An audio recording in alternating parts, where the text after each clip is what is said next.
يا اهلا بيكم. النهارده هعمل لكم مكرونه بصوص البيستو.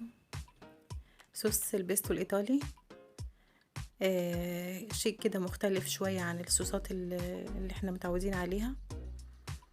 تعالوا نجربها كده ونشوف، يمكن تعجبكم. طعم جديد ومختلف وسهل في نفس الوقت، مفيهوش اي مكونات صعبه، يعني مكوناته سهله قوي وخفيفه وبسيطه جدا. تعالوا مع بعض نشوف هنعمله ازاي. اول حاجه طبعا في الصوص، انا طبعا سلقه المكرونه عندي جاهزه، وصوص ما بياخدش وقت خالص معانا. عندي هنا ريحان، وعندي 3 فصوص توم، عندي نص كوبايه كاجو. هو المفروض بيتعمل بصنوبر، بس انا ما كانش عندي صنوبر الحقيقه، عملته بالكاجو. وده زيت زيتون، ودي نص كوبايه جبنه بارميجان. بس دي كل مكونات الصوص البيستو. هنحط كل المكونات دي مع بعض في البروسيسور كده زي ما انتم شايفين. الريحان مع الثوم مع الكاجو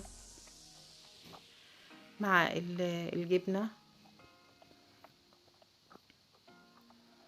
وهنحط عليهم شوية زيت الزيتون في حدود ربع كوباية كده، وهنحط بس شوية ملح وشوية فلفل اسود، وهنبدأ نضربه في الكب. طبعا لو الكبة دي مش متوفرة او البروسيسور ده مش متوفر، ممكن نعمله في الخلاط عادي، او كمان ممكن في ناس بتعملها في الهون نفسه، بتدقها كويس اوي في الهون، بس طبعا بيبقى ياخد وقت جامد شوية معاكم، انما في الخلاط كده مش هياخد وقت زي ما بتعمليه في الهون. هبص كده عليها اشوفه محتاج خفق تاني ولا كده كويس. طبعا هو لا، لسه زي ما انتم شايفين لسه ما اتضربش كويس وخشن، فهنزود له شوية زيت تاني، وهنضربه شوية كمان. ممكن تزودوا برضو شوية مية يعني سخنة كده، برضو هتسهل معاكم شوية الخفق. اعتقد كده خلاص، يعني اتطحن كويس.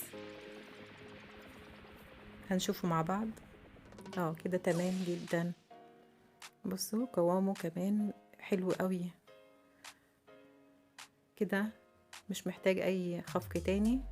هنفضيه بقى في بولة زي ما انتم شايفين كده، وهنغرف المكرونة بتاعتنا ونبدأ نحط الصوص بتاعي على المكرونة.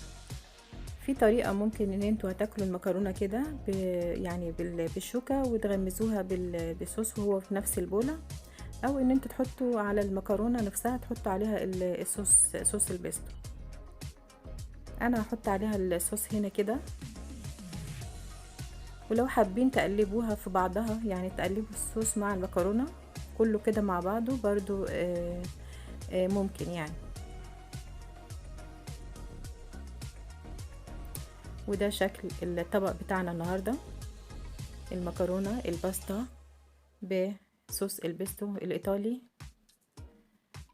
ممكن تجربوه، صنف جديد ومختلف، ويعني برضو تغيير عن الصوصات بتاعتنا، بتبقى حاجة جديدة ومختلفة. أتمنى تجربوه وتقولوا رأيكم فيه ايه، إذا كان طعمه عجبكم أو طعمه كان غريب شوية بالنسبة لكم. وبشكركم جدا على متابعتكم وعلى تعليقاتكم وعلى تشجيعكم.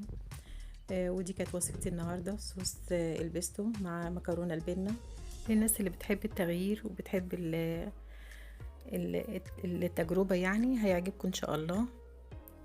جربوه بإذن الله يعجبكم. وإذا عجبكم الفيديو وعجبتكم الوصفة، ما تنسونيش بقى في لايك والشير واشتراك في القناة وتفعيل الجرس عشان يوصلكم كل جديد. ونتقابل على خير بإذن الله في فيديو جديد ووصفة جديدة.